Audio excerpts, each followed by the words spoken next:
మనం ప్రతిరోజు వంటగదిలో గ్యాస్ సిలిండర్ను చూస్తుంటాం. గృహ వినియోగం కోసం వాడే సిలిండర్లు ఎరుపు రంగులో ఉంటే, హోటళ్లలో వాడేవి నీలం రంగులో ఉంటాయి. అసలు సిలిండర్లకు ఎరుపు రంగునే ఎందుకు వేస్తారు? గ్యాస్ లీక్ అయినప్పుడు వచ్చే ఆ ఘాటైన వాసన వెనుక ఉన్న కారణమేంటి? వీటి గురించి అసలు ఎప్పుడైనా ఆలోచించారా? అయితే ఇప్పుడు చూడండి. మన చుట్టూ ఉండే చాలా వస్తువులను మనం రోజు చూస్తూనే ఉంటాం. కానీ అవి అలా ఎందుకు ఉన్నాయనే విషయం గురించి ఎప్పుడూ ఆలోచించాం. వాటి రంగు, ఆకారం ఇలాంటి విషయాలను ఎవరూ అంతగా పట్టించుకోం. వాటి వెనుక నిజాలు తెలిస్తే మీరే షాక్ అవుతారు. భారతదేశంలో డొమెస్టిక్ ఎల్పీజీ సిలిండర్లకు ఎరుపు రంగు కేటాయించడం వెనుక బలమైన శాస్త్రీయ కారణాలు ఉన్నాయి.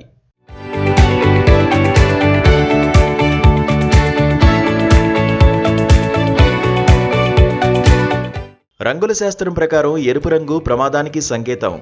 ఎల్పీజీ గ్యాస్ అత్యంత వేగంగా మండే స్వభావం కలిగి ఉంటుంది. కాబట్టి వినియోగదారులు దాన్ని వాడేటప్పుడు అప్రమత్తంగా ఉండాలని సూచించడానికి ఈ రంగును ఉపయోగిస్తారు. ఎరుపు రంగు కాంతికి తరంగదైర్ఘ్యం ఎక్కువ. దీనివల్ల చీకట్లో లేదా మసక వెలుతురులో కూడా ఎరుపు రంగు స్పష్టంగా కనిపిస్తుంది. ఏదైనా ప్రమాదం జరిగినప్పుడు సిలిండర్ను సులభంగా గుర్తించేందుకు ఇది సహాయపడుతుంది. వాణిజ్య మరియు పారిశ్రామిక సంస్థల్లో ఉపయోగించే ఎల్పీజీ సిలిండర్లు సాధారణంగా నీలం రంగులో ఉంటాయి.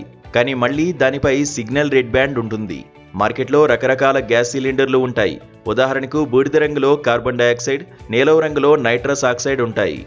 కేవలం రంగును చూసి అది ఏ రకమైన గ్యాసో గుర్తించేందుకు వీలుగా ఎల్పీజీకి ఎరుపు రంగును కేటాయించారు. నిజానికి మనం వాడే ఎల్పీజీ గ్యాస్కి అసలు వాసనే ఉండదు. అది ఒక వాసన లేని వాయువు. కానీ గ్యాస్ లీక్ అయినప్పుడు ఎటువంటి వాసన లేకపోతే భారీ ప్రమాదాలు జరిగే అవకాశం ఉంటుంది.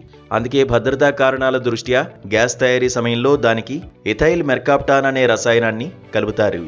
దీనివల్ల గ్యాస్ లీక్ అవగానే ఒక రకమైన ఘాటైన వాసన వస్తుంది. ఆ వాసన రాగానే గ్యాస్ లీకేజీని గుర్తించి మనం ప్రమాదాల నుంచి త్రుటిలో తప్పించుకోగలుగుతున్నాం. మన దేశంలో 1955లో ముంబైలో తొలిసారిగా ఎల్పీజీ సిలిండర్ల వాడకం మొదలైంది.